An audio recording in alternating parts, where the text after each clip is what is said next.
Nunca imaginé que mi propio hijo, al que acuné en mis brazos durante noches de fiebre, un día se pararía frente a un juez acusándome de locura para tomar el control de mis finanzas. Había pasado toda mi vida ahorrando cada centavo para asegurar nuestro futuro, pero no me di cuenta de que el verdadero peligro no era perder dinero, sino dar demasiado dinero a quienes amaba. Cuando finalmente encontré la fuerza para defender mis ahorros, no imaginé que eso me costaría un hijo, pero me daría un nuevo amor a los 72 años. Pero antes de continuar, asegúrate de estar ya suscrito al canal y escribe en los comentarios: ¿desde dónde estás viendo este video? Nos encanta saber hasta dónde están llegando nuestras historias. Mirar hacia atrás a los 70 años es como contemplar un álbum de fotografías con páginas desgastadas por el tiempo.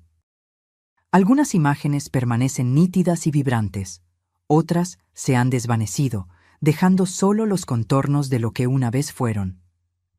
Mi nombre es Gabriela y durante 42 años fui profesora de matemáticas en una escuela municipal de Guadalajara. Mi esposo, Juan, falleció cuando nuestro único hijo, Miguel, tenía solo 13 años. Un aneurisma cerebral, repentino, devastador, definitivo. De la noche a la mañana me convertí en la única proveedora, la única brújula para nuestro hijo. Los años que siguieron fueron de estricta disciplina, no solo para Miguel, sino principalmente para mí. Aprendí a vivir con menos para ahorrar más. Rechacé invitaciones a cenas, abandoné el hábito de comprar ropa nueva y tomé clases extras los sábados. Todo para asegurarme de que Miguel tuviera acceso a la mejor educación posible, que nunca sintiera la ausencia de su padre reflejada en privaciones materiales. Nuestro apartamento de 2 habitaciones, que habíamos comprado con Juan cuando descubrí que estaba embarazada, se convirtió en nuestro refugio. Pequeño pero acogedor, con un balcón donde cultivé un jardín de violetas, las flores favoritas de Juan. Miguel creció como esperaba, estudioso, disciplinado, respetuoso. Se graduó en Ingeniería Civil de una universidad federal y consiguió un trabajo en una constructora respetable justo después de graduarse. A los 28 años ya tenía su propio apartamento, para el cual contribuí con la mitad del pago inicial, sin dudarlo. Ver a mi hijo establecido e independiente era la realización del sueño que Juan y yo habíamos compartido. Cuando me jubilé a los 65 años, tenía unos ahorros cómodos, 180,000 pesos mexicanos, el resultado de 4 décadas de sacrificios silenciosos. No era una fortuna, pero representaba seguridad para mis años dorados, como me gusta llamar a esta fase. Suficiente para vivir modestamente, cubrir posibles gastos médicos y tal vez realizar algunos pequeños sueños pospuestos, como conocer la Riviera Maya. Fue en esa época que Miguel conoció a Sofía. La trajo para un almuerzo de domingo, una tradición que manteníamos religiosamente. Ella entró en mi apartamento como quien evalúa una propiedad en venta, ojos atentos catalogando cada detalle, desde las cortinas de encaje que yo misma había cosido hasta los portarretratos sobre el estante.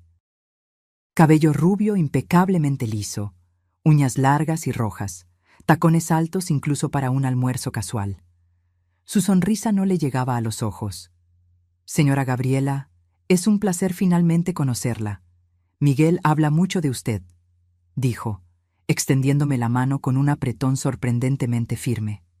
Preparé feijoada, el plato favorito de Miguel, y durante el almuerzo, Sofía elogió efusivamente todo: la comida, el apartamento, incluso mi juego de porcelana que había heredado de mi madre.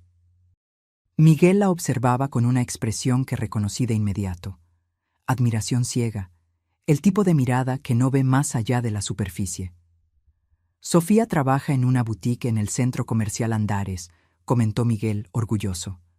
«Mamá, ella conoce todas las tendencias». «Qué interesante», respondí, sirviéndole más arroz. «¿Te gusta tu trabajo?» «Me encanta la moda», dijo, arreglándose el cabello. «Pero es solo temporal. Estoy planeando abrir mi propio negocio pronto».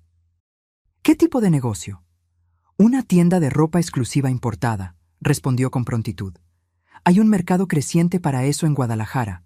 Las mujeres están cansadas de las mismas opciones en las tiendas departamentales. Miguel asintió con entusiasmo, como si ya hubiera escuchado ese plan detallado innumerables veces. Me di cuenta en ese momento de que mi hijo, tan meticuloso en cuestiones profesionales, parecía haber suspendido todo sentido crítico cuando se trataba de Sofía. Los encuentros dominicales continuaron, y poco a poco, Sofía se convirtió en parte de la rutina. Siempre llegaba con pequeños regalos, un pastel comprado en una pastelería cara, flores exóticas que debían costar el triple que mis violetas, una bufanda de seda que combinaba perfectamente con mis ojos. Gestos calculados que Miguel interpretaba como demostraciones de afecto genuino. El matrimonio llegó 6 meses después. Una ceremonia en el espacio Jardín de las Mangabeiras, un lugar que costó 1/3 de mis ahorros. Miguel insistió en dividir los gastos conmigo, alegando que madre e hijo deben compartir este momento especial. Yo, que había soñado con ese día desde que acunaba a Miguel en mis brazos, accedí sin dudar. Quería verlo feliz, realizado, siguiendo su camino.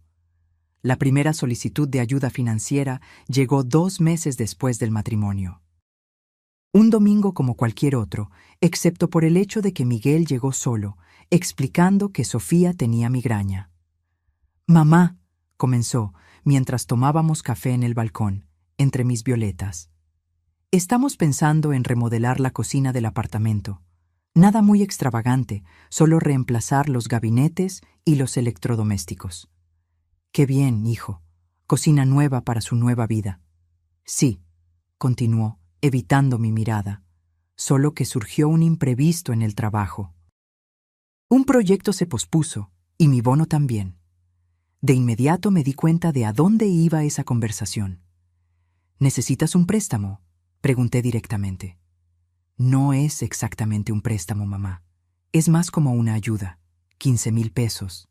Te lo devuelvo tan pronto como reciba el bono, lo prometo». 15,000 pesos. Casi el 10% de mis ahorros para la remodelación de una cocina que estaba en perfectas condiciones. Yo había visitado su apartamento la semana anterior y no había notado nada que justificara una remodelación urgente. «Claro, hijo. Te lo transferiré mañana mismo». Miguel sonrió aliviado, como si hubiera cargado un peso enorme hasta allí y finalmente pudiera depositarlo. Hablamos de otros temas, pero me di cuenta de que estaba más relajado, como si el verdadero propósito de esa visita se hubiera cumplido. El dinero fue transferido, el bono nunca se volvió a mencionar, y la supuesta remodelación de la cocina se transformó en un viaje a Buenos Aires. Lo descubrí semanas después, cuando Sofía publicó fotos en las redes sociales, mostrando ropa nueva frente a puntos turísticos argentinos. Ese fue solo el comienzo.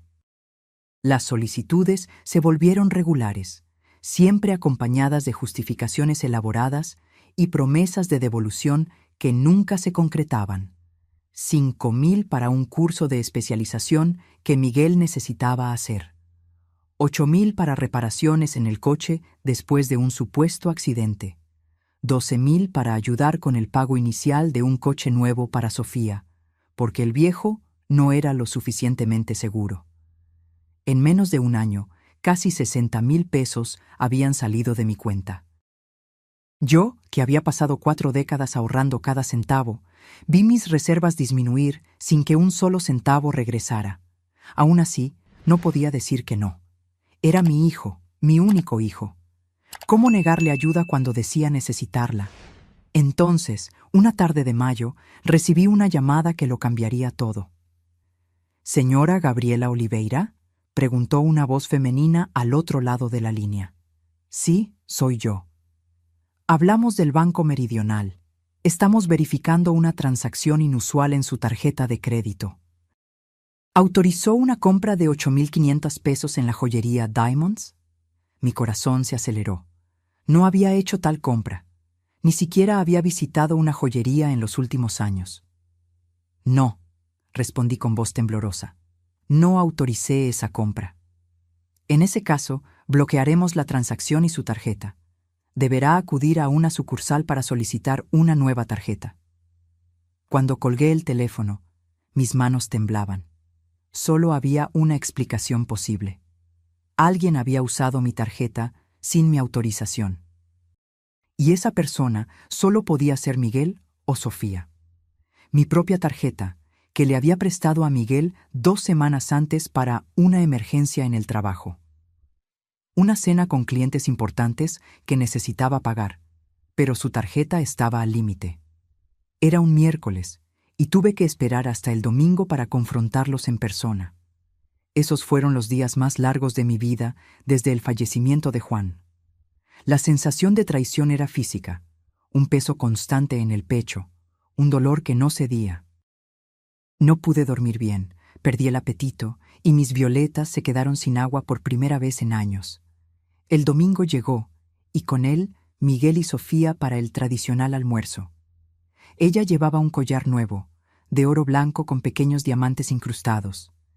Reconocí de inmediato el estilo de la joyería Diamonds, donde Juan había comprado mi anillo de bodas décadas atrás. Puse el estado de cuenta de la tarjeta sobre la mesa, antes incluso de servir el almuerzo. «Necesitamos hablar», dije, manteniendo la voz firme a pesar de la turbulencia en mi pecho. Miguel parpadeó, confundido. Sofía inmediatamente se tocó el collar, un gesto automático y revelador. ¿Sobre qué, mamá? Sobre una compra de 8,500 pesos en la joyería Diamonds que no hice. El silencio que siguió fue más revelador que cualquier confesión. Sofía fue la primera en romper el silencio, su voz artificialmente suave. «Gabriela, creo que hubo un malentendido. Miguel quería darte una sorpresa para tu cumpleaños. El collar sería un regalo. Mi cumpleaños era en octubre. Estábamos en mayo». «¿Con mi propio dinero?», pregunté, sin poder ocultar la amargura en mi voz. Miguel finalmente habló, pasándose la mano por el cabello, un gesto que hacía desde niño cuando era descubierto en una mentira. «Mamá, íbamos a devolverlo. Es solo que surgió esta oportunidad, este collar exclusivo, y pensé que te verías hermosa con él. Pensé que serías feliz». Miré el collar en el cuello de Sofía, sus uñas perfectamente cuidadas, el bolso de marca italiana que descansaba en el sofá. Luego miré a mi hijo, a este extraño que usaba el rostro de Miguel. «¿Por qué el collar está en su cuello?». Miguel tragó saliva, buscando las palabras. Sofía intervino de nuevo, ahora con un tono menos conciliador. «Solo me lo probé para ver cómo se veía. El tamaño es casi el mismo que el tuyo». La mentira era tan transparente que casi me río, casi. En cambio, sentí algo endurecerse dentro de mí, una resolución que no sabía que aún poseía. «Quiero mi tarjeta de vuelta, ahora». «Mamá, vamos a hablar con calma», intentó Miguel, extendiendo la mano sobre la mesa. «Somos familia. Las familias se ayudan». «La tarjeta», repetí, extendiendo la mano. Sofía abrió el bolso italiano y sacó mi tarjeta, poniéndola sobre la mesa con un movimiento brusco.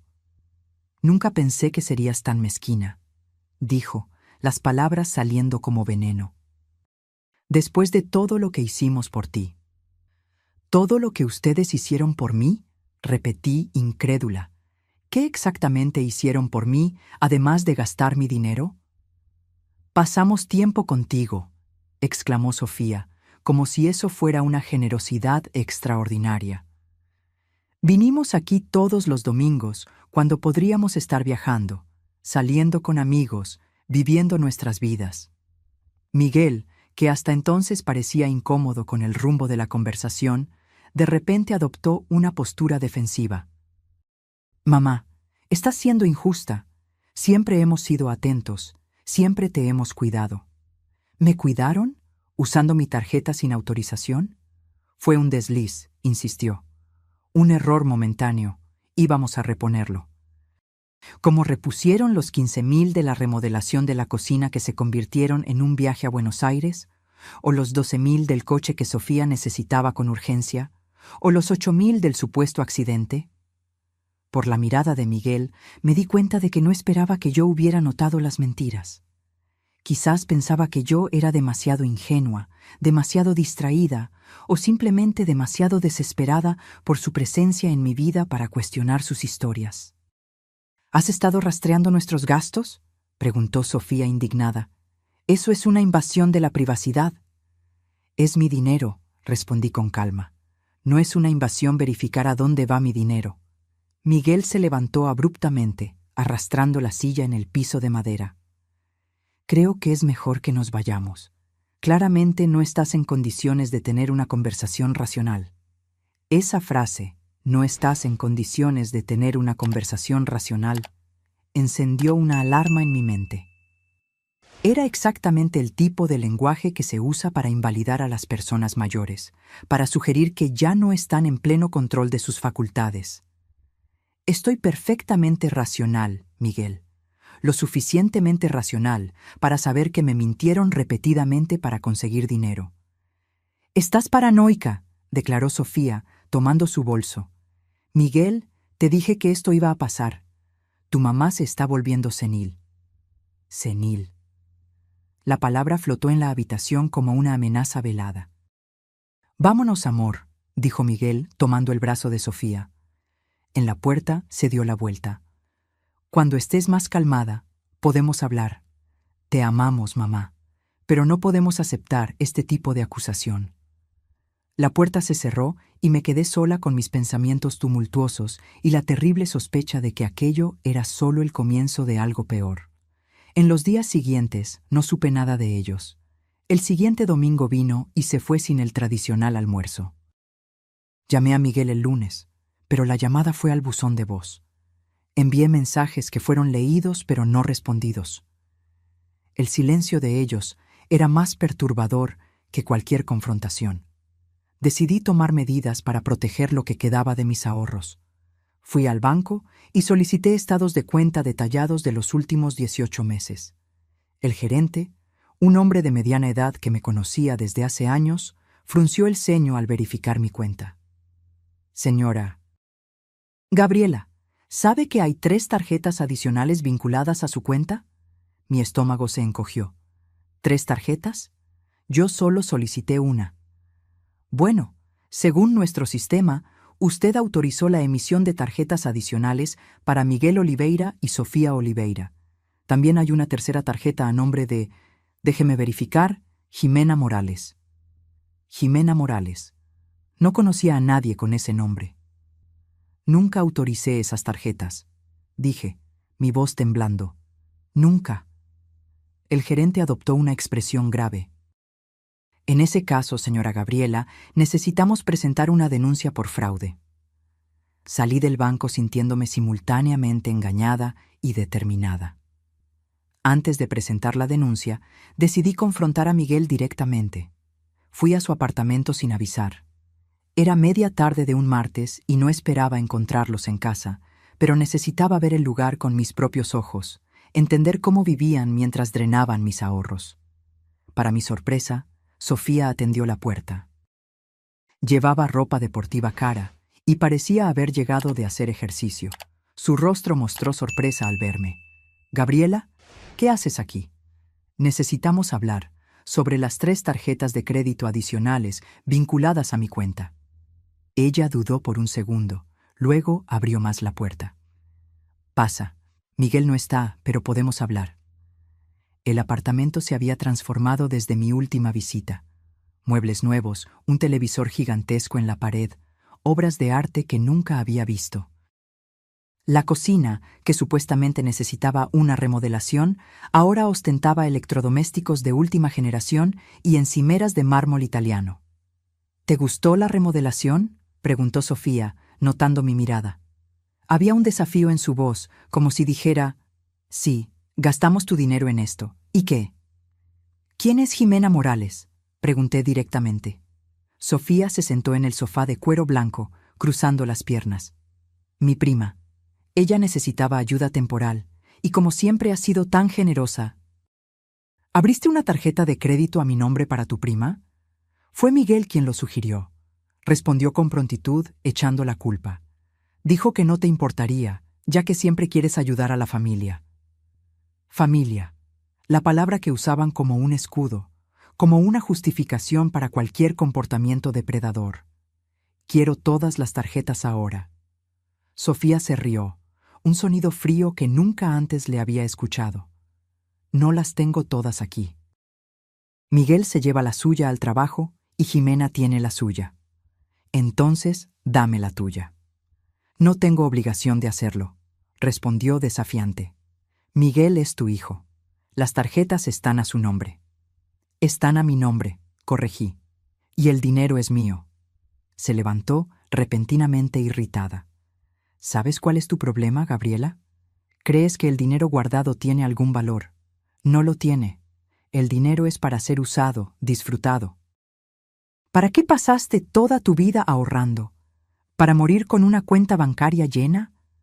Nosotros estamos viviendo la vida que tú nunca tuviste el coraje de vivir. Sus palabras me golpearon como una bofetada, no por la crueldad, sino por la revelación cristalina de cómo ella y aparentemente Miguel me veían. Una vieja tonta cuya única utilidad era financiar la vida que creían merecer. Voy a denunciarlos por fraude, dije, levantándome. Todas las tarjetas. Hazlo, desafió Sofía, acercándose tanto que pude sentir su perfume caro, probablemente también comprado con mi dinero. Vamos a ver si tienes el coraje de enviar a tu único hijo a la cárcel. Y aunque lo tengas, ¿quién crees que un juez va a creer? ¿En nosotros, una pareja joven y bien establecida, o en una anciana confundida que está cambiando de opinión sobre los regalos que le dio a su familia? La amenaza era clara. No solo mi dinero estaba en juego, sino mi credibilidad, mi autonomía, mi dignidad. Salí del apartamento con las piernas temblorosas y el corazón pesado, pero con una certeza recién descubierta. Esto ya no se trataba de dinero. Se trataba de mi vida, mi independencia, y lucharía con todo lo que tenía para protegerlas. El camino a casa ese día fue un borrón. Apenas recuerdo cómo llegué, solo el peso sofocante de la traición y el miedo alternándose en mi pecho. Cuando entré en mi apartamento, todo parecía extraño, como si perteneciera a otra vida, a otra Gabriela. Las violetas en el balcón, los portarretratos con fotos de Miguel de niño, el sillón favorito de Juan, todo parecía un cruel recordatorio de una familia que ya no existía. Me senté en la mesa de la cocina e hice algo que nunca había hecho. Enumeré cada centavo que Miguel y Sofía me habían quitado en los últimos 18 meses. Los préstamos no devueltos, las compras no autorizadas, las transferencias para emergencias que nunca fueron explicadas. Al final, el número me dejó sin aliento. 94,000 pesos. Más de la mitad de todo lo que había ahorrado en 4 décadas de trabajo. Esa noche no pude dormir. Las palabras de Sofía resonaban en mi mente como una sentencia. ¿A quién crees que un juez va a creer? ¿En nosotros, una pareja joven y bien establecida, o en una anciana confundida? Y tenía razón. ¿Así me veía el mundo ahora? ¿Una anciana confundida, cuyas palabras tenían menos peso que las de personas más jóvenes? A la mañana siguiente, tomé una decisión. Llamé a mi amiga Luz, que se había jubilado conmigo de la escuela municipal donde enseñábamos. Ella siempre había sido la más asertiva de nosotras, la que no le tenía miedo a las confrontaciones. Luz, dije tan pronto como contestó, necesito tu ayuda. ¿Conoces a algún abogado de confianza? ¿Abogado? Gabriela, ¿qué pasó? Le conté todo, sin omitir ningún detalle. Las mentiras, las tarjetas fraudulentas, la amenaza velada. Dios mío, murmuró cuando terminé. ¿Y todavía tienes dudas de si denunciarlos? Es mi hijo, Luz, mi único hijo. No, Gabriela, respondió con firmeza. Ese hombre ya no es el niño que criaste. Conozco a alguien que puede ayudarte. Mi sobrino Ricardo es abogado especializado en derechos de los ancianos. Te daré su número. Luz no solo me dio el número, sino que insistió en acompañarme a la oficina de Ricardo al día siguiente. Era un hombre de unos 40 años, con ojos amables detrás de gafas de montura discreta y una manera de hablar tranquila que de inmediato me inspiró confianza. Señora Gabriela, dijo después de escuchar mi relato, lo que usted está describiendo es un caso clásico de abuso financiero contra ancianos. Desafortunadamente, es mucho más común de lo que la gente imagina, especialmente cuando los perpetradores son familiares. ¿Qué podemos hacer?, pregunté, tratando de mantener la voz firme. Tenemos varias opciones. Primero, necesitamos bloquear inmediatamente todas las tarjetas vinculadas a su cuenta y verificar si existen otras cuentas o préstamos a su nombre que usted desconozca. Segundo, podemos presentar una demanda judicial para recuperar los valores. Tercero, existe la posibilidad de un proceso penal por fraude y estafa. ¿Penal? La palabra sonó pesada, definitiva. Eso significaría que su hijo y su esposa podrían enfrentar consecuencias legales por los actos que cometieron. Sí, Ricardo confirmó gentilmente. Pero esa decisión depende enteramente de usted.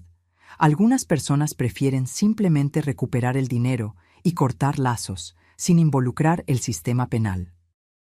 Pensé en Miguel de niño, aprendiendo a caminar, agarrándose de mis dedos con sus manitas regordetas. Pensé en él de adolescente, orgulloso al mostrarme su primer boletín con notas ejemplares. Pensé en el joven que lloró al recibir su diploma universitario, dedicando el logro a mí y a la memoria de su padre.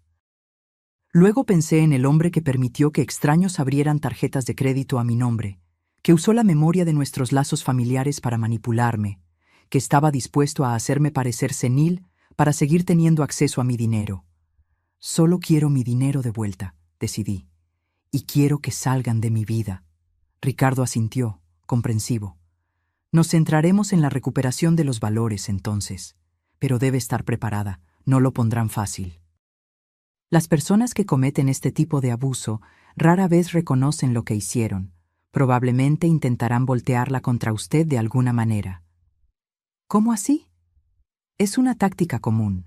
Cuando son confrontados, los abusadores financieros a menudo alegan que la víctima está confundida, que dio permiso y lo olvidó, o incluso que está siendo manipulada por terceros. En casos extremos, he visto a perpetradores intentar obtener la tutela legal de las finanzas de la víctima, alegando incapacidad mental. Un escalofrío me recorrió la espalda. Era exactamente lo que Sofía había insinuado. ¿Y pueden conseguirlo? No fácilmente, no sin evidencia sustancial de incapacidad. Y por lo que veo, usted está en pleno control de sus facultades, pero es importante que estemos preparados para todas las posibilidades.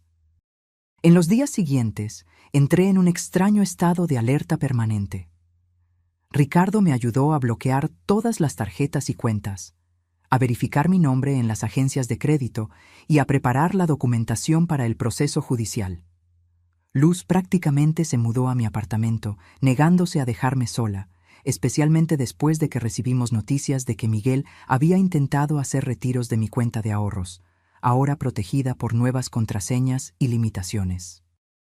La primera represalia llegó una semana después, en forma de una llamada de un psicólogo que decía haber sido contratado por mi hijo, preocupado por mis episodios recientes de confusión y paranoia. El hombre hablaba con una condescendencia ensayada, como si estuviera hablando con un niño. Señora Gabriela, su hijo está muy preocupado. Me informó que ha estado haciendo acusaciones infundadas, que desconfía de las personas cercanas, que cree que le están robando su dinero. Son síntomas clásicos de demencia inicial. Colgué el teléfono sin responder. 10 minutos después, Ricardo me llamó. Señora Gabriela, acabo de recibir una llamada de un abogado que representa a su hijo. Están indicando que presentarán una solicitud de interdicción alegando que usted ya no es apta para administrar sus finanzas. Interdicción. La palabra cayó como una sentencia. Realmente estaban dispuestos a declararme legalmente incapaz para mantener el acceso a mi dinero. ¿Qué hacemos ahora?, pregunté, tratando de controlar el temblor en mi voz.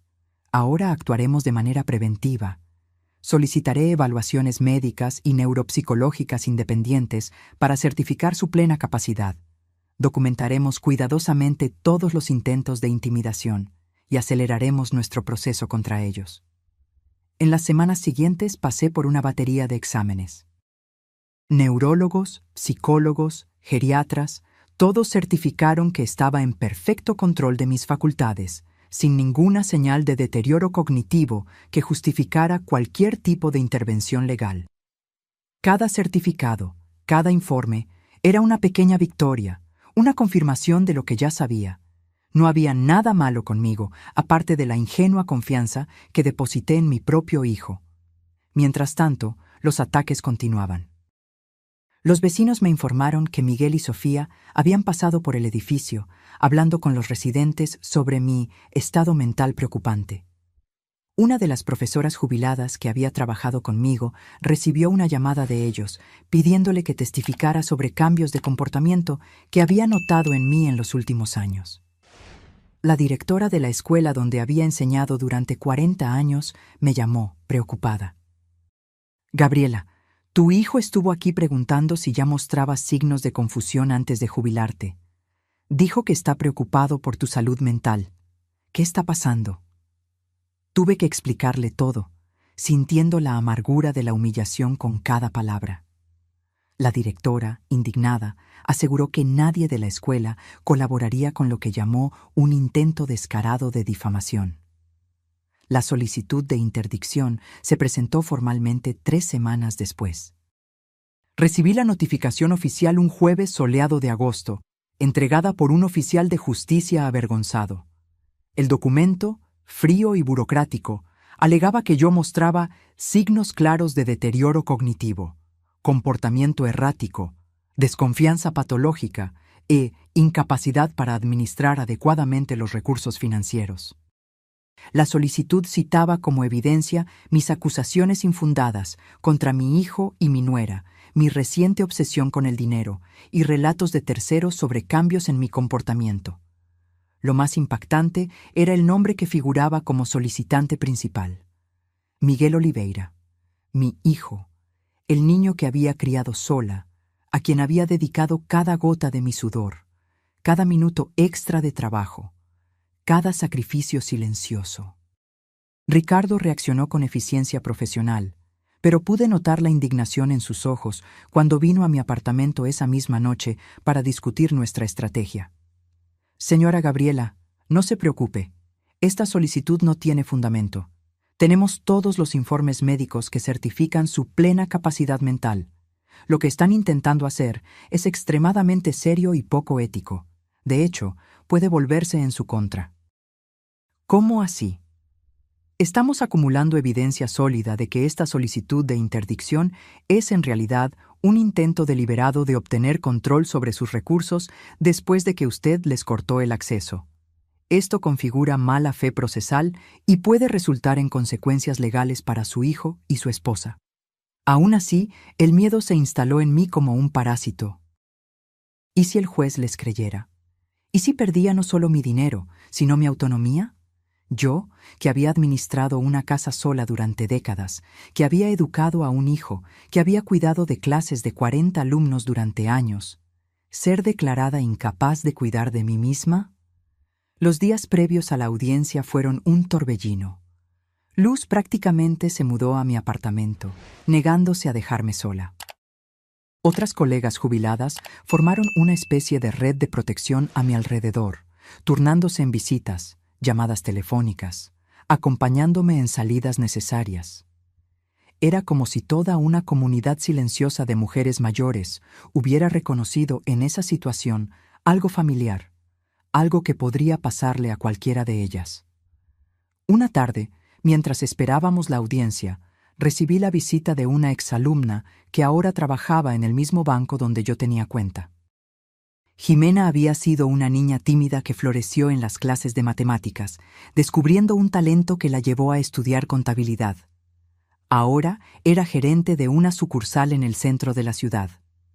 «Profesora Gabriela», dijo, sentándose en mi sala, «vine porque me enteré de lo que está pasando y pensé que esto podría ayudar». Puso una carpeta sobre la mesa.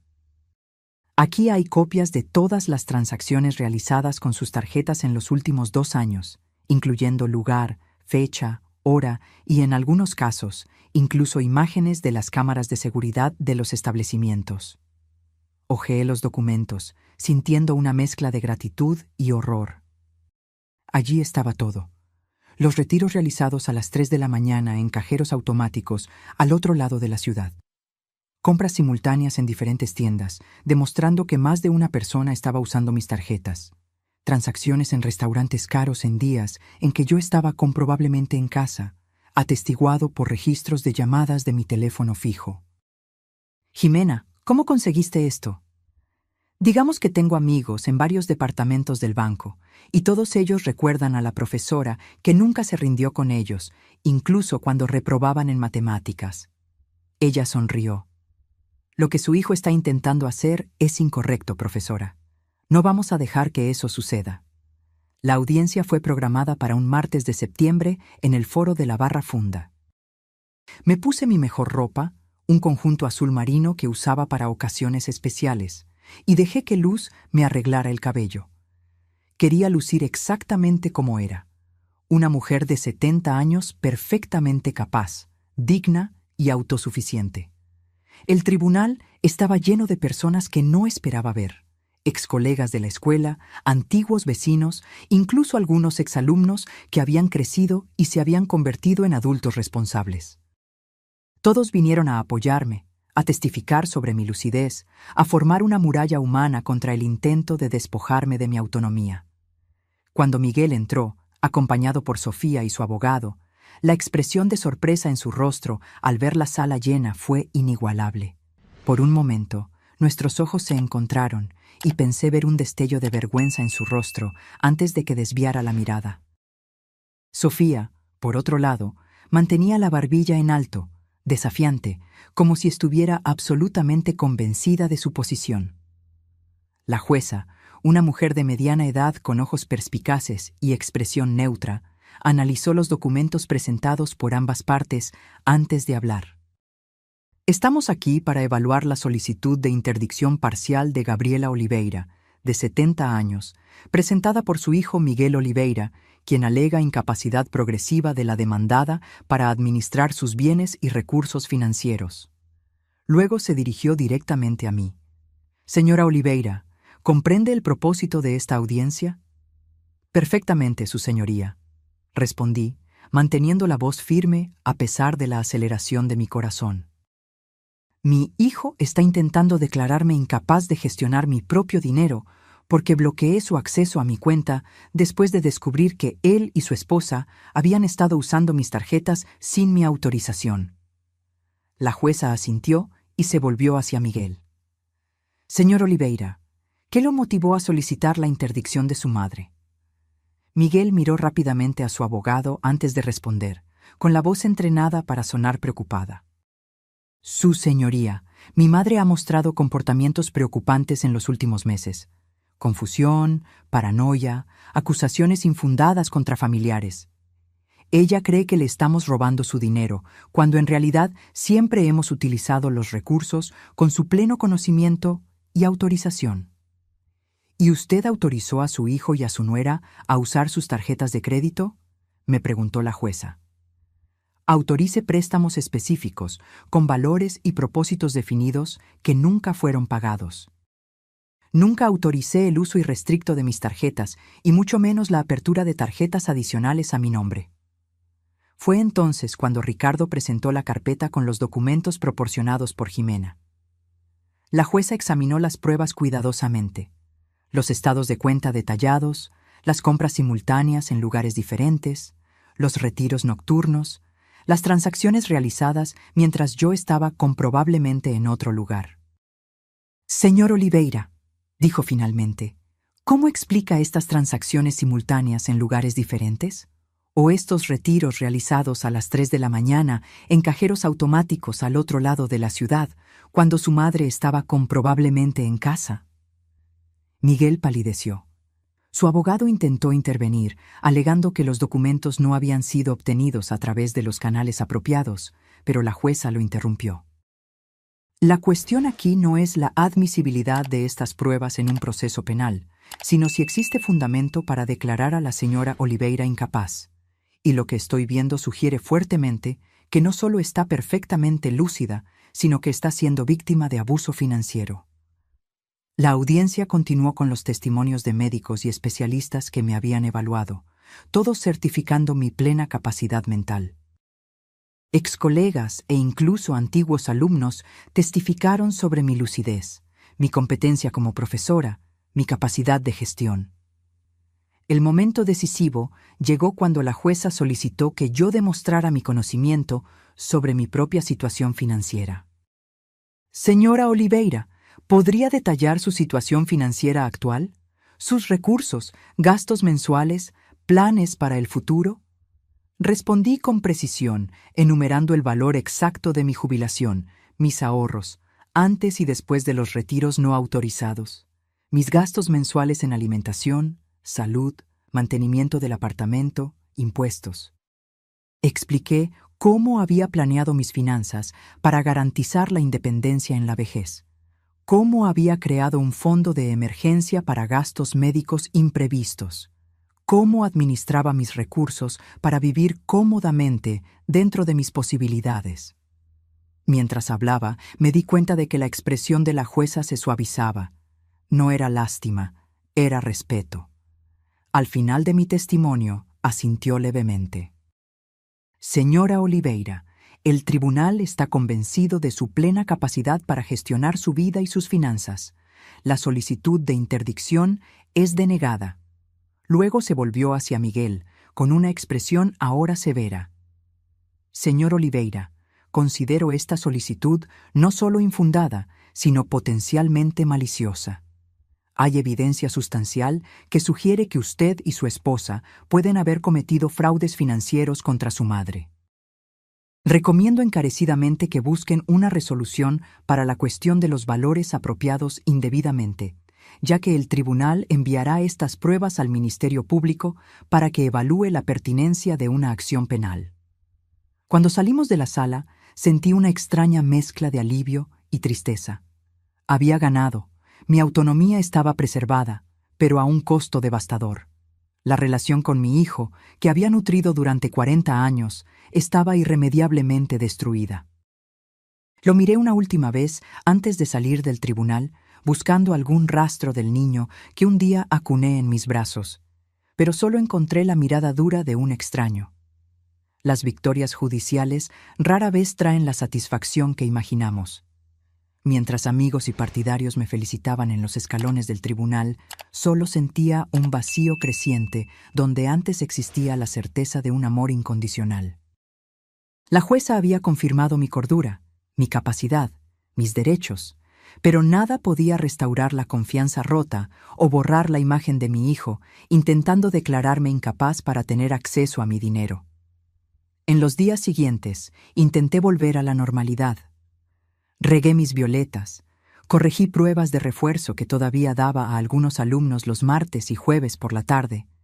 Participé en las reuniones del club de lectura en la biblioteca municipal. Actividades cotidianas que antes me daban placer, pero que ahora realizaba mecánicamente, como quien sigue un guión para fingir que la vida continúa. Luz permaneció a mi lado como una centinela incansable, apareciendo con pasteles caseros, sugiriendo paseos, llenando el silencio con conversaciones sobre todo, menos sobre Miguel. Otras amigas se turnaban en visitas, como si temieran que, si me dejaban sola, podría desmoronarme bajo el peso de la traición. Una tarde, unas 2 semanas después de la audiencia, mientras corregía pruebas en la mesa de la cocina, el timbre sonó. Era Renata, la vecina del 302, una mujer reservada que rara vez participaba en las conversaciones en el ascensor. «Señora Gabriela», dijo, retorciendo nerviosamente las asas de su bolso. «¿Puedo pasar? Necesito contarle algo». La invité a sentarse, le ofrecí café, que ella rechazó con un gesto impaciente. «Vine porque debería haberlo hecho antes. Tal vez podría haber evitado todo lo que usted pasó». «¿De qué estás hablando, Renata?» Ella respiró hondo, como quien reúne coraje. «Su hijo y su nuera me buscaron hace un mes. Querían que testificara en la audiencia, que dijera que la había visto hablando sola, pareciendo confundida, saliendo de casa con ropa inadecuada. Sentí un nudo en la garganta. ¿Y qué les dijiste? Les dije que era mentira, que nunca vi nada de eso. Que usted siempre ha sido perfectamente lúcida, organizada, independiente. Ella bajó la mirada. Luego me ofrecieron dinero, 5,000 pesos para que inventara historias sobre su comportamiento. Mis manos comenzaron a temblar ligeramente. ¿Aceptaste? No. Parecía genuinamente ofendida. Claro que no. Les dije que ni por 50,000 pesos mentiría para perjudicar a alguien, especialmente a una vecina que siempre ha sido amable conmigo. Pero... vaciló. Buscaron a otros residentes del edificio, y algunas personas aceptaron. ¿Quién?, pregunté, aunque no estaba segura de si realmente quería saber. El conserje, para empezar. Es nuevo en el edificio, no la conoce bien. La pareja del 107 también. Apenas hablan con nadie. Dudo que sepan siquiera quién es usted. Cerré los ojos por un momento, intentando asimilar esa nueva capa de traición. Miguel no solo había intentado declararme incapaz, había intentado comprar testigos para fortalecer su caso. ¿Por qué me lo cuentas ahora, Renata? Porque no puedo dejar de pensar que, si lo hubiera denunciado antes, tal vez podría haber evitado todo esto. Y porque creo que usted merece saber el alcance de lo que intentaron hacer. Después de que se fue, me quedé sentada en la mesa, con las pruebas olvidadas frente a mí. Pensé en todas las veces que había preparado el plato favorito de Miguel, en cómo había ahorrado para darle la mejor educación posible, en cómo había festejado cada uno de sus logros como si fueran míos. Y pensé en cómo, al final, nada de eso importó cuando vio la oportunidad de poner sus manos en mi dinero. Llamé a Ricardo y le relaté lo que Renata me había contado. Tomó notas, prometió investigar, mencionó la posibilidad de agravar los cargos contra Miguel y Sofía.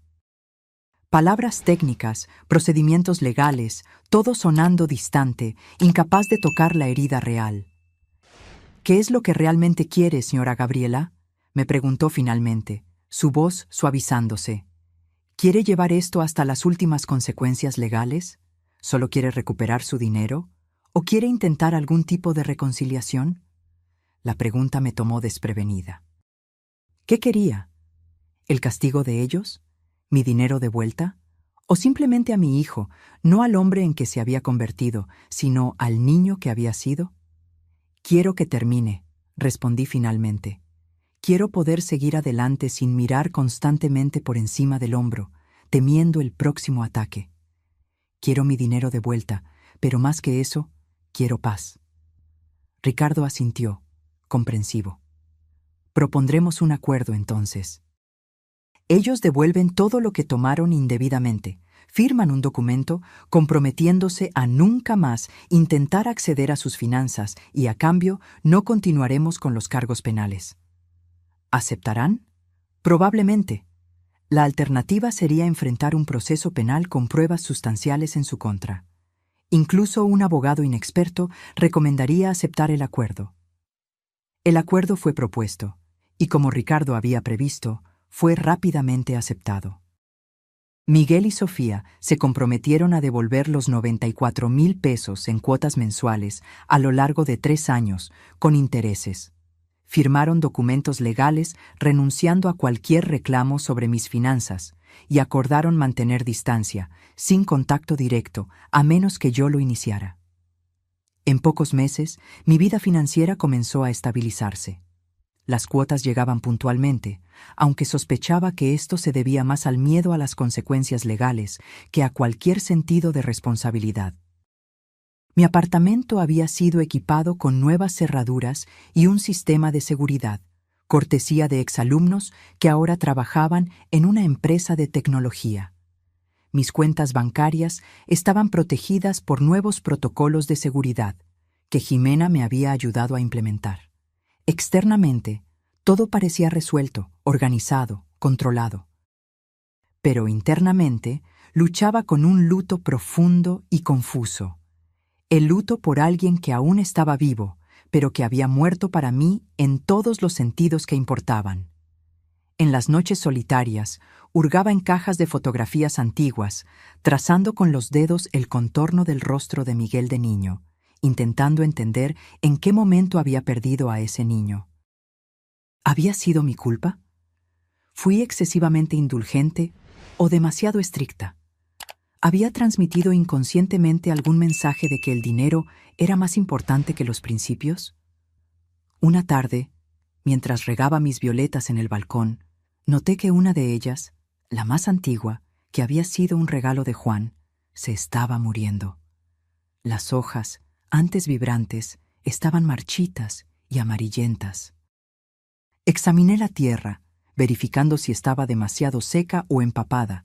Busqué signos de plagas, cambié la maceta de posición para que recibiera más luz. Pero algo me decía que era demasiado tarde. La planta había pasado demasiado tiempo en condiciones inadecuadas y ahora estaba más allá del punto de recuperación. Observando esa violeta moribunda, sentí una extraña identificación. Yo también había pasado demasiado tiempo en una situación tóxica, permitiendo que drenaran mi energía vital, mis recursos, mi confianza. La diferencia era que, de alguna manera, yo había encontrado la fuerza para alejarme antes de que fuera demasiado tarde. La planta no tuvo esa elección. Me doy cuenta, al relatar esta historia, de que hablo de Miguel y Sofía como si fueran villanos de un cuento simple. Pero la vida rara vez es tan clara. Hubo momentos, en las horas más tranquilas de la madrugada, en que me preguntaba si Sofía había manipulado a Miguel tan hábilmente como habían intentado manipularme a mí. Si mi hijo, en algún lugar dentro de ese extraño que había intentado robarme, todavía era el niño que había criado para ser honesto y bueno. Pero esas reflexiones no llevaban a ninguna parte más que a más dolor. Aprendí, poco a poco, a no excavar demasiado en los recuerdos, a no cuestionar cada paso de cómo llegamos a ese punto. El pasado era un laberinto donde era fácil perderse. Yo necesitaba mantener los ojos en el camino que tenía por delante. Fue Luz quien finalmente me sacó del estado de letargo en el que me había instalado. Una tarde de sábado, apareció en mi puerta con una expresión determinada que yo conocía bien. «Gabriela, vístete, vamos a salir». ¿Salir? ¿A dónde? A la universidad. Hay una conferencia sobre literatura brasileña contemporánea que comienza en 1 hora. Luego vamos a cenar al restaurante italiano de la Avenida Insurgentes que tanto te gusta. Luz, no estoy de humor para... Exactamente por eso vamos, me interrumpió, ya abriendo mi armario y eligiendo ropa. Has estado encerrada en este apartamento por demasiado tiempo, rumiando lo que pasó. La vida continúa, Gabriela. Y seguir viviendo es la mejor venganza que puedes tener contra quienes intentaron menospreciarte. A regañadientes, dejé que me arrastrara fuera. La conferencia, impartida por un joven profesor entusiasta, fue sorprendentemente cautivadora. La cena después, con copas de vino y conversaciones que no tenían nada que ver con Miguel, Sofía o los procesos judiciales, fue como respirar aire fresco después de meses en una habitación cerrada. Al regresar a casa, noté algo que no había percibido en mi ausencia. Mi apartamento olía a humedad, a cortinas que no se abrían con frecuencia, a una vida suspendida. Decidí allí, en ese momento, que no permitiría que la traición de Miguel definiera el resto de mi vida. A la mañana siguiente, abrí todas las ventanas, dejando que la luz de octubre entrara sin restricciones. Separé ropa que ya no usaba para donar, reorganicé libros, limpié superficies que había descuidado. Pequeños gestos de cuidado con mi espacio que eran, en realidad, gestos de cuidado conmigo misma. Y fue durante esa limpieza que encontré, en el fondo de un cajón, una tarjeta que Juan me había dado en nuestro último aniversario de bodas, solo 3 meses antes de morir. Dentro, con su caligrafía angular, había escrito: «Para Gabriela, que siempre encuentra luz incluso en los días más oscuros. Tu corazón es más fuerte de lo que imaginas». Las palabras, escritas 2 décadas antes, parecían presentes, urgentes, como si Juan hubiera de alguna manera previsto que las necesitaría exactamente en ese momento. Lloré entonces, no el llanto contenido que me había acompañado en los últimos meses, sino sollozos profundos que parecían venir del centro de mi ser. Lloré por Juan, por Miguel, por mí misma, por todo lo que había perdido y por lo que aún necesitaba encontrar. Cuando las lágrimas finalmente se secaron, sentí algo que no esperaba: ligereza. Como si el llanto hubiera lavado no solo el dolor de la traición reciente, sino capas de tristeza acumulada que ni siquiera sabía que llevaba. Esa noche, por primera vez en meses, dormí profundamente, sin las pesadillas que se habían convertido en compañeros constantes. Al día siguiente, me desperté con una claridad que había olvidado que era posible. Era hora de empezar de nuevo. No solo sobrevivir a lo que había pasado, sino realmente vivir de nuevo. Tenía 70 años, salud razonable, una mente aguda, amigas leales y recursos financieros que, aunque reducidos, todavía me permitirían vivir cómodamente. Tenía más de lo que muchas personas tendrían jamás, y sería una forma de ingratitud no aprovechar esos dones. Comencé con pequeños cambios. Me inscribí en un curso de fotografía digital en la universidad para la tercera edad, algo que siempre había querido hacer, pero nunca había encontrado tiempo. Retomé mi participación en el coro de la iglesia local, que había abandonado después de la muerte de Juan, porque cantar sin él parecía incorrecto. Acepté la invitación de Jimena para dar conferencias ocasionales sobre educación financiera en su banco, una ironía que no se me escapaba, considerando mi reciente experiencia. Cada nueva actividad, cada nueva relación, era una pequeña afirmación de que mi historia no había terminado, de que todavía había capítulos por escribir que no incluían a Miguel o el dolor que él había causado. El tiempo es un médico extraño. No cura completamente todas las heridas, como dicen los clichés, pero las transforma en algo con lo que podemos convivir. El dolor agudo de la traición de Miguel se transformó gradualmente en una tristeza crónica, siempre presente, pero ya no paralizante.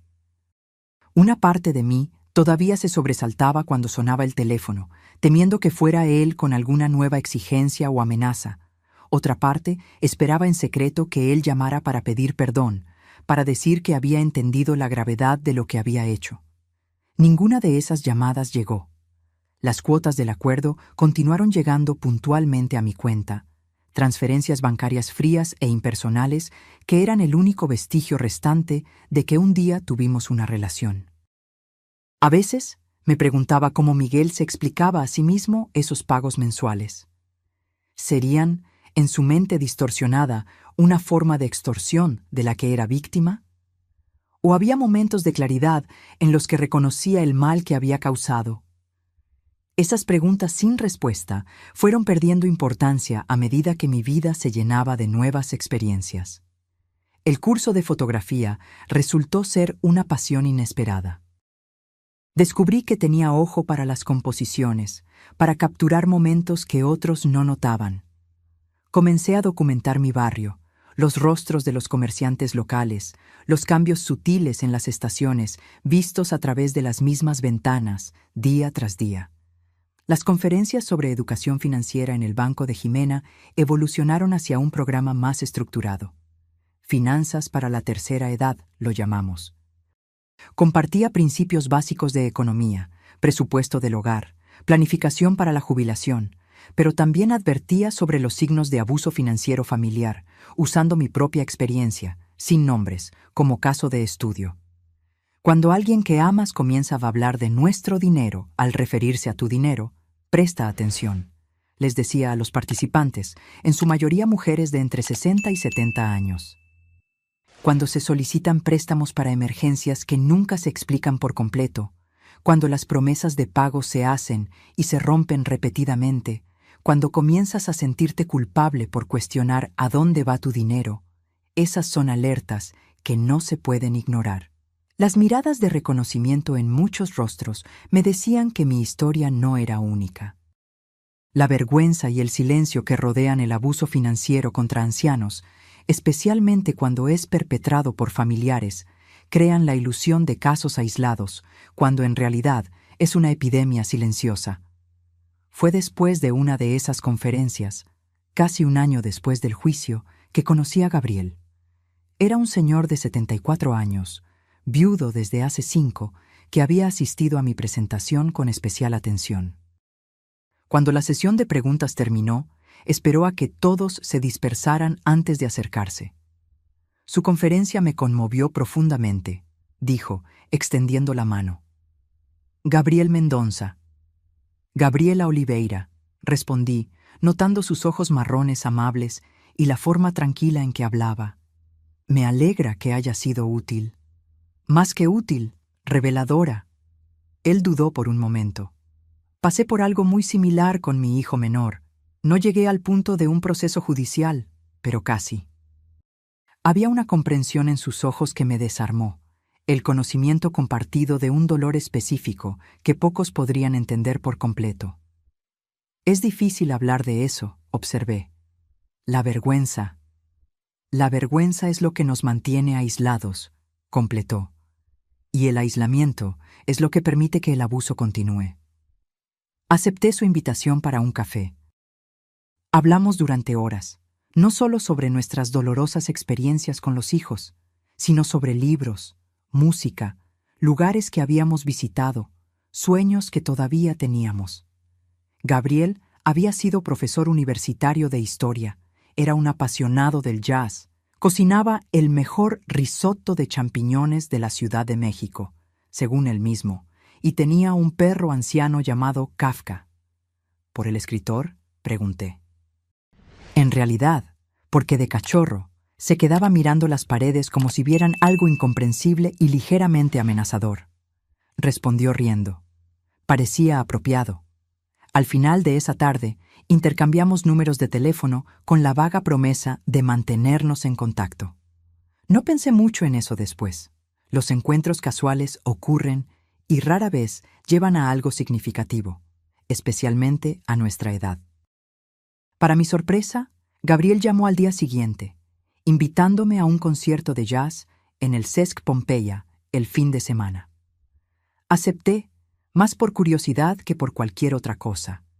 No había salido en una cita en casi 30 años, desde unos meses después de la muerte de Juan, cuando amigas bienintencionadas intentaron reintroducirme en el mercado, una experiencia que había considerado desastrosa y no tenía deseo de repetir. Pero Gabriel era diferente a los hombres que había conocido en esa época. No había desesperación en él, ninguna prisa, ningún sentimiento de que yo debía sentirme agradecida por la atención. Solo la compañía tranquila de alguien que entendía el valor del tiempo, que sabía apreciar los pequeños momentos, que no veía la viudez como un problema a resolver, sino como una parte de la historia que nos había traído hasta allí. El concierto fue seguido por una cena, que llevó a más conciertos, exposiciones de arte, caminatas en el Parque Chapultepec, largas conversaciones en cafeterías. En Gabriel encontré algo que no esperaba. Un compañero que no llenaba el espacio que Juan había dejado, sino que creaba un espacio completamente nuevo, donde yo podía ser no solo la viuda de Juan o la madre de Miguel, sino simplemente Gabriela, una mujer con pensamientos, deseos, miedos y esperanzas propios. 6 meses después de nuestro primer encuentro, Gabriel me invitó a conocer a Kafka, su perro. Era un mestizo ya bastante anciano, con pelo gris alrededor del hocico y una disposición filosófica que justificaba su nombre. Pasamos la tarde en su acogedor apartamento, lleno de libros y discos de vinilo, mientras él preparaba el famoso risotto de champiñones. ¿Sabes qué es lo que más admiro de ti, Gabriela?, preguntó mientras revolvía el arroz lentamente. Tu resiliencia. Pasaste por algo que habría destrozado a muchas personas, pero en lugar de cerrarte, transformaste la experiencia en algo que ayuda a otros.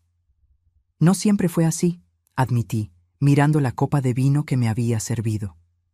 En los primeros meses, apenas podía levantarme de la cama. Hubo días en que me preguntaba si valía la pena seguir. No de forma drástica, entiéndeme, solo esa sensación de ¿para qué? ¿Para quién? ¿Por qué? Gabriel asintió, comprensivo. Conozco bien esa sensación. Cuando Teresa murió, pasé 6 meses prácticamente en piloto automático. Kafka fue quien me salvó, en realidad. Un perro anciano que necesitaba paseos regulares, alimentación en horarios específicos. Él me dio un propósito cuando yo no podía encontrar uno dentro de mí mismo. Mientras observaba a Gabriel cocinando con movimientos precisos y tranquilos, me di cuenta de lo inesperada que era esta nueva fase de mi vida. A los 71 años, después de una traición devastadora que debería haberme vuelto amargada y desconfiada, estaba sentada en la cocina de un hombre que apenas conocía desde hacía un año, sintiendo algo que se parecía extrañamente a la felicidad. «¿Qué estás pensando?», preguntó Gabriel, notando mi silencio. «Estoy pensando en lo impredecible que es la vida. ¿Cómo podemos perder todo lo que considerábamos seguro y aún así, de alguna manera, encontrar nuevos comienzos donde menos lo esperamos?» Él sonrió, esa sonrisa amable que se había vuelto familiar en los últimos meses. «Nuevos comienzos. Me gusta eso. Creo que es lo que estamos haciendo, ¿verdad? Empezando algo nuevo». Nuestra relación evolucionó con la cautela de 2 personas que conocían tanto el valor del amor como el costo de la pérdida. No había la urgencia de la juventud ni las expectativas tradicionales de hacia dónde debería ir una relación. Éramos 2 individuos completos que eligieron compartir partes de sus vidas sin la pretensión de llenar los espacios vacíos del otro. Gabriel me presentó a su pequeño círculo de amigos, otros profesores jubilados, un grupo de jazz amateur con el que tocaba ocasionalmente, su hermana menor y su cuñado. Yo lo presenté a Luz, a Jimena, a mis colegas del coro. Nuestras vidas comenzaron a entrelazarse en pequeños gestos cotidianos. Libros prestados, recetas compartidas, mensajes de buenos días, llamadas nocturnas solo para decir buenas noches. «¿Crees que es posible amar de nuevo después de los 70?» Le pregunté una noche, mientras caminábamos por el parque después de un concierto al aire libre. No de la misma manera que antes, por supuesto, pero... ¿De alguna manera? Gabriel se detuvo, mirándome con una intensidad que me hizo ruborizar como una adolescente. «No creo que sea posible amar de la misma manera 2 veces, a cualquier edad», respondió. «Cada amor es único, porque las personas involucradas son únicas y porque el momento en que sucede es único. Pero sí, creo que podemos amar profundamente a cualquier edad, quizás incluso más profundamente después de los 70, porque llevamos una comprensión de la preciosidad del tiempo que los jóvenes simplemente no pueden tener». Tomó mi mano, un gesto que se había vuelto común entre nosotros, pero que en ese momento pareció cargado de un nuevo significado. «Estoy enamorado de ti, Gabriela. No tengo miedo de decirlo, y no tengo expectativas sobre lo que esto significa o a dónde debe llevarnos. Solo quiero que lo sepas». Las palabras flotaron en el aire nocturno, cristalinas e innegables. Una parte de mí quería retroceder, protegerse, la misma parte que todavía sangraba por la traición de Miguel.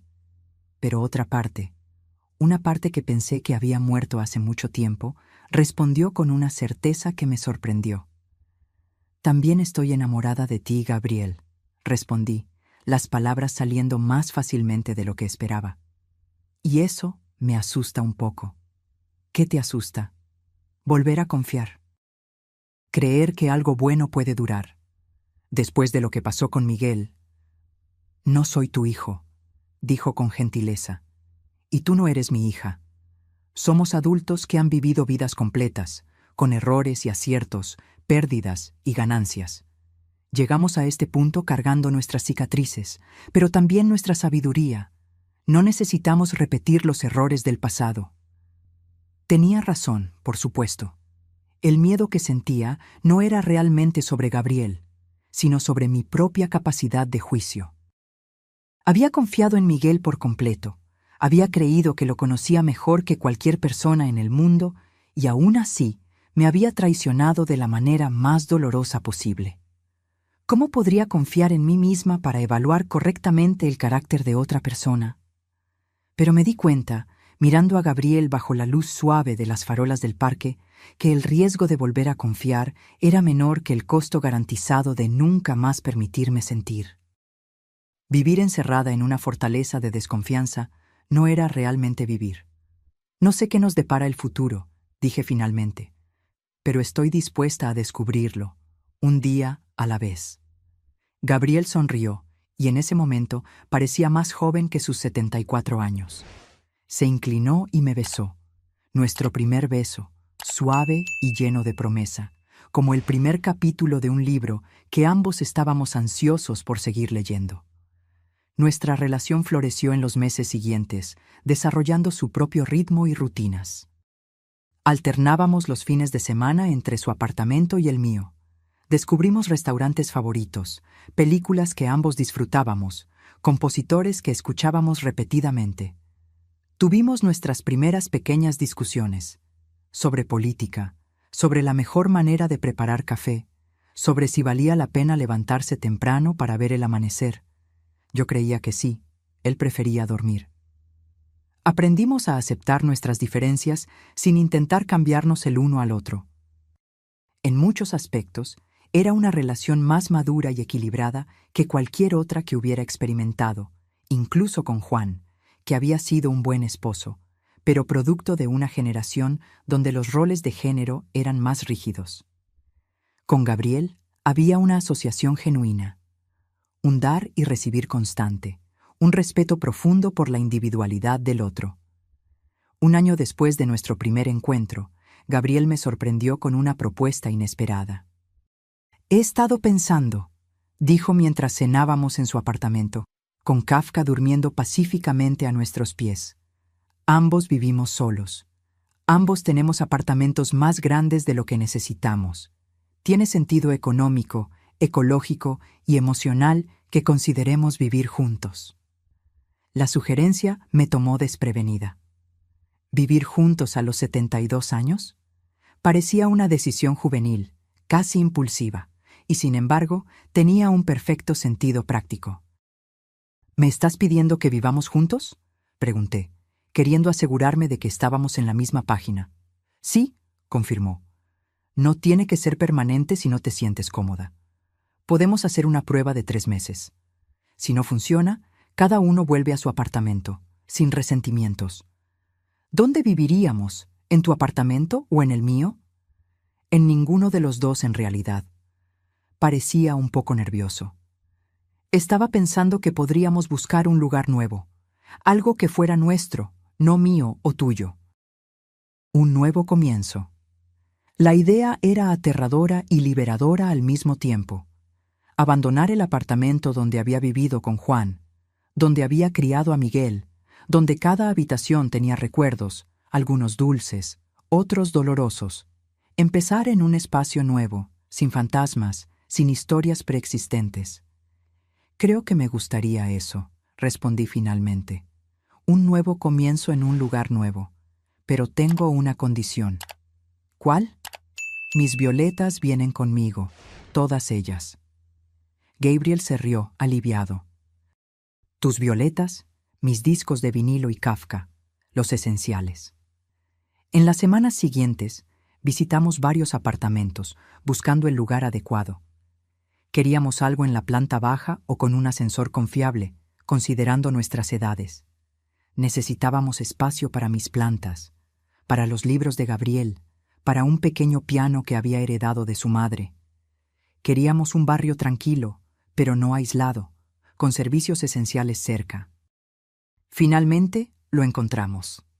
Un apartamento de 2 habitaciones en Polanco, con un balcón soleado perfecto para mis violetas. Una sala espaciosa donde el piano de Gabriel cabría cómodamente y un parque cercano donde Kafka podría pasear. El barrio tenía todo lo que necesitábamos a poca distancia: farmacia, supermercado, panadería, incluso un pequeño centro cultural con actividades para la tercera edad. Comenzamos a planear la mudanza, decidiendo qué llevar, qué donar, qué dejar atrás.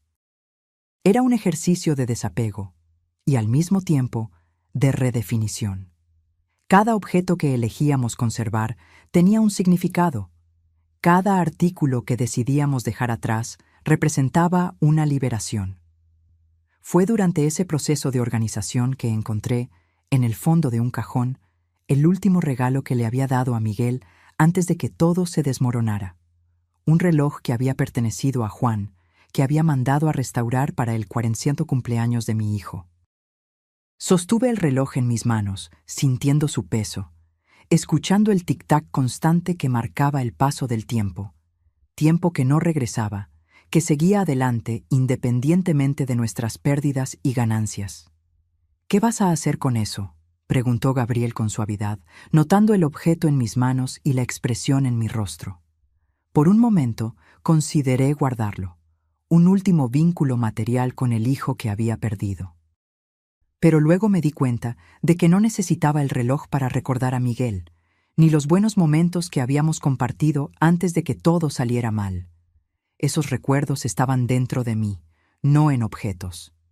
«Voy a donarlo», decidí.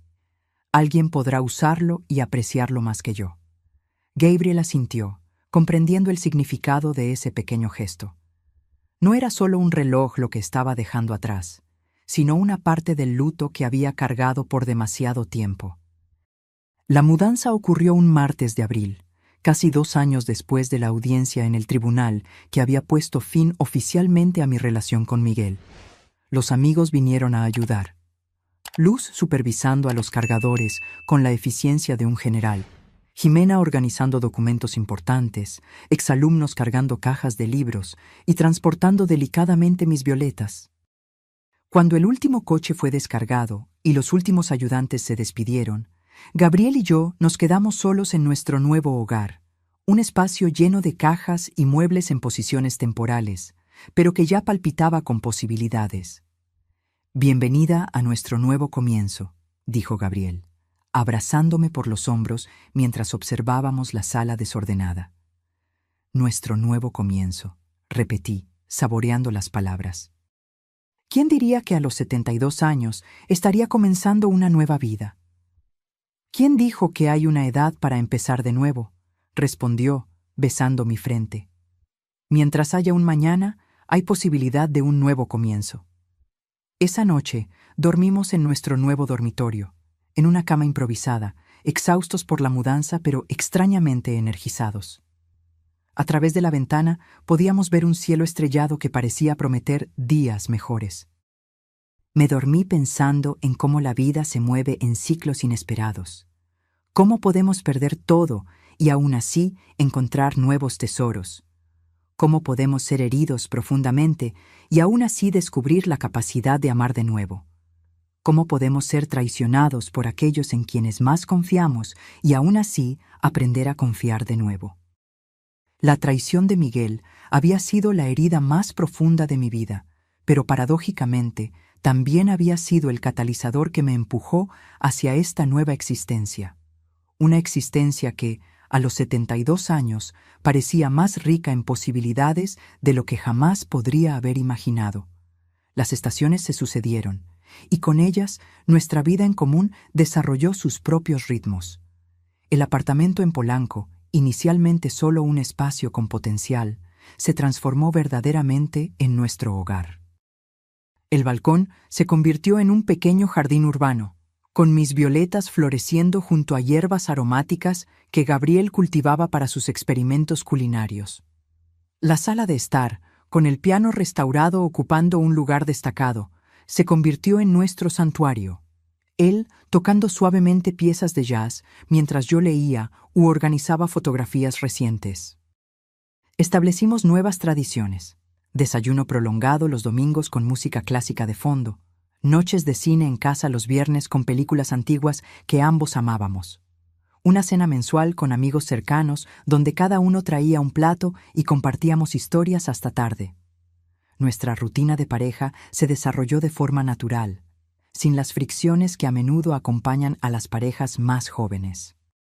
Quizás era la edad, quizás la experiencia de relaciones anteriores, pero había una fluidez entre nosotros que me sorprendía, como si nos hubiéramos conocido hace décadas, no solo unos años. Creo que el secreto es que no estamos intentando cambiarnos el uno al otro, observó Gabriel una noche, mientras lavábamos los platos uno al lado del otro. Cuando somos jóvenes, creemos que amar a alguien significa moldearlo a nuestra imagen ideal. A nuestra edad, entendemos que amar es aceptar al otro exactamente como es. Sonreí, pasándole un plato mojado para que lo secara. También ayuda que ya no tenemos nada que demostrar. No estamos construyendo carreras, criando hijos o intentando impresionar a nadie, excepto el uno al otro ocasionalmente, me guiñó un ojo, haciéndome reír. Nuestra vida sexual, otro aspecto que muchos asumen que desaparece con la edad, encontró su propia expresión. Menos urgente que en la juventud, tal vez, pero más presente, más conectada.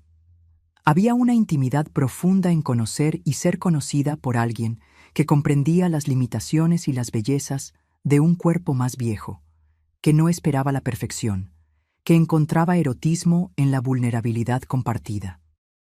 El sexo a los 70 es como un buen vino añejo, comentó Gabriel una vez, acostado a mi lado después de hacer el amor. Menos intenso a primera vista, tal vez, pero con matices y profundidades que solo el tiempo puede crear. En esta nueva fase, mi relación con el dinero también cambió. Las cuotas del acuerdo con Miguel seguían llegando puntualmente, y cada depósito mensual era como un pequeño recordatorio del pasado. Inicialmente, revisaba la cuenta obsesivamente, temiendo que los pagos se detuvieran, que Miguel encontrara alguna laguna legal para escapar de sus obligaciones. Pero con el tiempo, esa preocupación disminuyó. Gabriel y yo establecimos un sistema financiero que reflejaba nuestros valores compartidos. Manteníamos cuentas separadas para gastos personales y ahorros anteriores, pero creamos una cuenta conjunta para gastos del hogar. Ambos contribuíamos proporcionalmente a nuestros ingresos, y todas las decisiones importantes se discutían abiertamente. Era un arreglo práctico, respetuoso, sin los juegos de poder que a menudo involucran el dinero en las relaciones. Es gracioso, le comenté una tarde, mientras organizábamos documentos financieros. Pasé la vida ahorrando para asegurar la vejez, y ahora que estoy aquí, descubrí que la verdadera seguridad no viene solo del dinero, sino de las conexiones que construimos. Aunque un buen plan de jubilación ciertamente ayuda, agregó Gabriel pragmáticamente, haciéndome sonreír. La cuestión de Miguel permanecía como una sombra ocasional en nuestra felicidad. Gabriel nunca presionaba el tema, pero siempre estaba dispuesto a escuchar cuando yo sentía la necesidad de hablar sobre mi hijo, sobre el dolor de la pérdida, sobre la confusión que aún sentía al intentar reconciliar al niño que había criado con el hombre que me había traicionado. A veces me pregunto si debería intentar contactarlo, le confesé una noche mientras observábamos la lluvia por la ventana. No para retomar como era antes, eso sería imposible, pero solo para, no sé, cerrar un ciclo tal vez. Gabriel consideró mis palabras cuidadosamente antes de responder. ¿Qué esperas lograr con eso? ¿Perdón? ¿Explicaciones? ¿Reconciliación? La pregunta me hizo reflexionar. ¿Qué quería realmente de Miguel después de todo lo que había pasado? Creo que quiero entender, respondí finalmente. Quiero saber cómo mi hijo, a quien pensé que había criado con valores de honestidad y respeto, pudo hacer lo que hizo. ¿Hubo algo que no vi? ¿Algo que podría haber hecho diferente? Gabriel tomó mi mano, sus dedos entrelazándose con los míos, un gesto que se había vuelto tan familiar como mi propia respiración. Gabriela, sabes que algunas preguntas no tienen respuestas satisfactorias, ¿verdad? A veces, las personas toman decisiones terribles por razones que ni ellas mismas comprenden por completo. Lo sé, suspiré, pero aún así es difícil no preguntarse. Consideré la posibilidad de escribirle una carta a Miguel. No acusatoria, no exigiendo nada, solo abriendo un canal para una posible comunicación. Llegué a redactar algunas versiones, pero nunca las envié. Algo me decía que el silencio entre nosotros era, por ahora, necesario. Quizás había curas que solo el tiempo podía proporcionar, distancias que necesitaban mantenerse antes de que cualquier acercamiento fuera posible. Mientras tanto, nuestra vida continuaba. Gabriel seguía dando clases ocasionales como profesor invitado y coordinando un grupo de estudios sobre historia mexicana.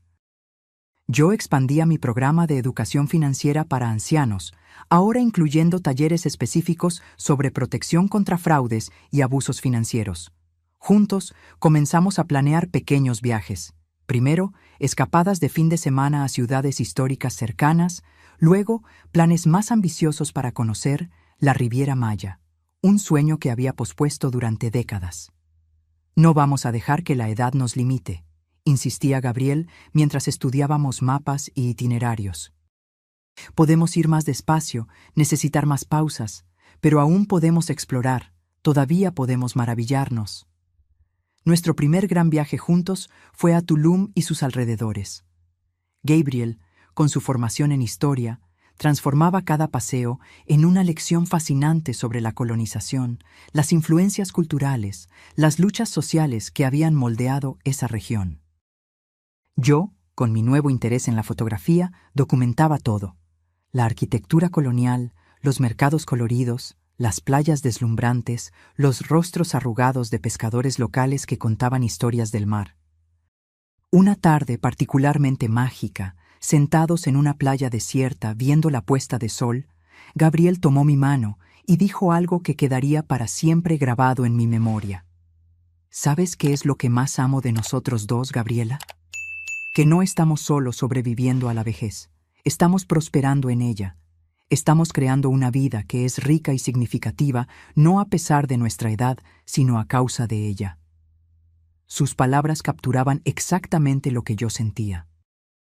No era una negación de la vejez, un intento desesperado de imitar la juventud, sino una celebración del privilegio de envejecer, de alcanzar una edad donde la sabiduría reemplaza la impetuosidad, donde la apreciación reemplaza la adquisición, donde la calidad del tiempo importa más que su cantidad. Ojalá más personas entendieran eso, respondí, observando el horizonte teñirse de rosa y naranja. Que la vejez no es una ladera resbaladiza hacia el final, sino una montaña desde la cual se puede ver más lejos y con mayor claridad. Al regresar a la Ciudad de México, encontramos una correspondencia inesperada esperándome. Una carta con el membrete de la firma de abogados que representaba a Miguel. Mi corazón se aceleró al abrir el sobre, temiendo alguna nueva complicación legal. En cambio, encontré una breve nota. Estimada señora Gabriela Oliveira, le informamos que su hijo, Miguel Oliveira, nos ha solicitado que transfiramos el valor restante del acuerdo establecido, liquidando así íntegramente la deuda. La transferencia ya ha sido efectuada a su cuenta bancaria. Adicionalmente, el señor Oliveira ha pedido que incluyamos el sobre adjunto, de carácter personal. Atentamente, Dr. Mauricio Peixoto. Dentro del sobre más grande había otro más pequeño, con mi nombre escrito en la caligrafía familiar de Miguel. Mis manos temblaban al abrirlo. Mamá, estoy pagando el resto de lo que te debo. No porque tenga el dinero fácilmente disponible, no lo tengo, sino porque necesito cerrar este capítulo de mi vida. Sofía y yo nos separamos hace 6 meses. Ella me dejó por alguien con más recursos. Irónico, ¿verdad? En el proceso, descubrí muchas mentiras que ella contó, muchas manipulaciones que no me di cuenta en su momento. Eso no me exime de culpa por lo que te hicimos. Yo era adulto, tomé mis propias decisiones y fueron terribles. No espero tu perdón. No lo merezco. Pero quería que supieras que estoy intentando reconstruir mi vida sobre bases más sólidas. Pedí un préstamo para saldar mi deuda contigo, porque ya no quiero esta sombra sobre nosotros. Me enteré de que estás viviendo con alguien. Espero que seas feliz. Miguel. No era una solicitud de reconciliación, ni siquiera un pedido directo de perdón. Era algo más complejo. Un reconocimiento, aunque parcial, del error. Un intento de cerrar una historia dolorosa. Quizás un primer, minúsculo paso hacia algún tipo de curación. Le mostré la carta a Gabriel, quien la leyó con cuidado. ¿Qué piensas?, le pregunté, insegura de cómo sentirme. Me parece el comienzo de una reflexión, respondió pensativamente. No una reflexión completa, todavía no, pero un comienzo. Al menos está asumiendo parte de la responsabilidad, aunque todavía desvíe otra parte hacia Sofía. ¿Debo responder? Eso solo tú puedes decidir, Gabriela. No hay una respuesta correcta aquí. Pasé días considerando si debía responder. ¿Qué diría? ¿Cómo encontraría el equilibrio entre la honestidad y la compasión? Finalmente, me senté en la mesa de la cocina y redacté una respuesta simple. Miguel, recibí tu carta y el pago final. Te agradezco por cerrar este asunto financiero entre nosotros. Lamento tu divorcio. Independientemente de las circunstancias, sé que las separaciones son dolorosas. Sí, estoy viviendo con Gabriel, un profesor universitario jubilado.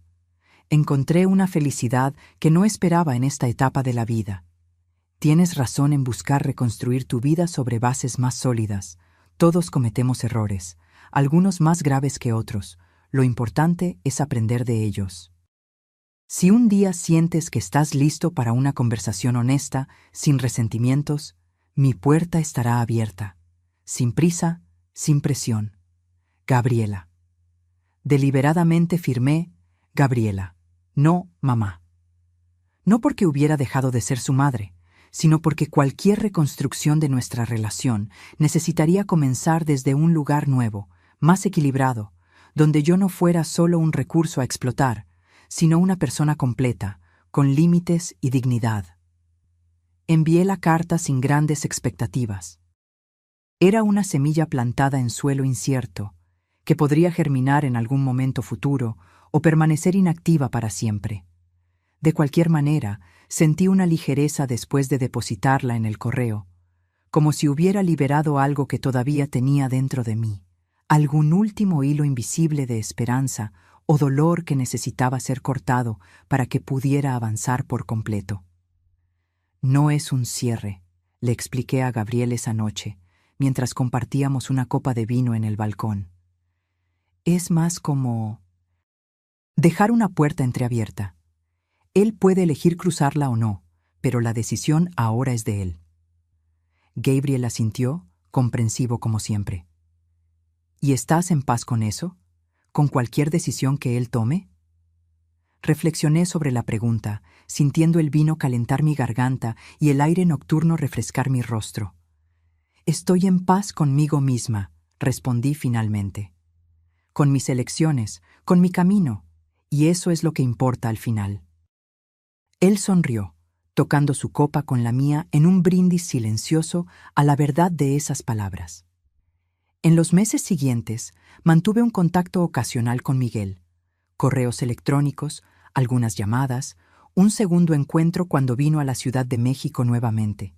No era la relación cercana que teníamos antes, pero tampoco era ya el abismo doloroso que se había abierto entre nosotros. Era algo nuevo, algo en construcción, con bases más saludables y expectativas más realistas. Gabriel, siempre atento y generoso, apoyó este proceso de reconexión gradual sin jamás mostrar celos o resentimiento. Cuando le mencioné eso, admirada por su seguridad emocional, respondió con su característica sabiduría tranquila. Gabriela, a los 77 años, entiendo que el corazón humano no es un espacio limitado donde un amor compite con otro. Es un territorio infinitamente expansible.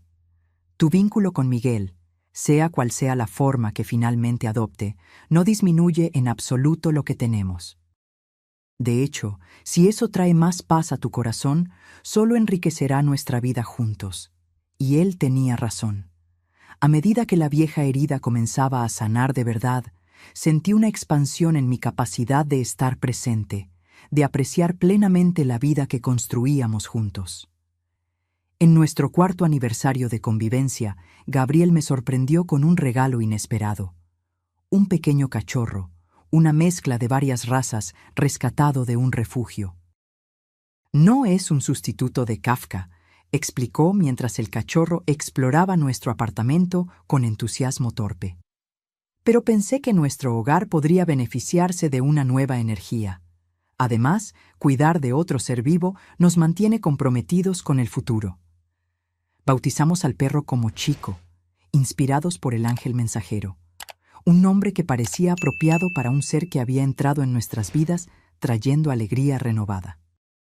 Chico, con su energía ilimitada y curiosidad insaciable, nos obligaba a mantener una rutina activa, a pasear diariamente por el barrio, a interactuar con otros dueños de mascotas en los parques locales.